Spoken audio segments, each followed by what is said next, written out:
और अफगानिस्तान पर कब्जे के बाद तालिबान ने मुल्ला अब्दुल क़य्यूम ज़ाकिर को अफगानिस्तान का कारगुजार वज़ीर दिफा तकर्रुर किया है और दावा किया है कि अफगानिस्तान में हालात मामूल हो रहे हैं और जल्द ही सरकार की तश्कील की जाएगी।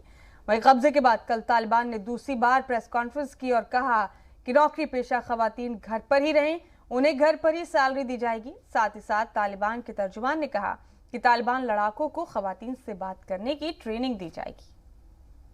अफगानिस्तान पर कब्जे के बाद तालिबान ने मुल्ला अब्दुल क़य्यूम ज़ाकिर को अफगानिस्तान का कारगुजार वज़ीर दिफा तकर्रुर किया है और दावा किया है कि अफगानिस्तान में हालात मामूल पर आ रहे हैं और उनकी सरकार की तश्कील जल्द हो जाएगी। इक़्तिदार पर कब्जे के बाद दूसरी प्रेस कॉन्फ्रेंस में तालिबान ने कई नई बातें की। तालिबान ने कहा, तालिबान अफगानिस्तान में जंग नहीं, अमन और तरक्की चाहता है। पंजशीर के लोग लड़े नहीं, काबुल आकर हमसे बातचीत करें।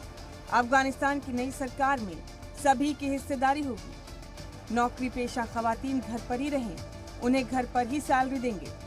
तालिबान लड़ाकों को औरतों से बात करने की ट्रेनिंग दी जाएगी।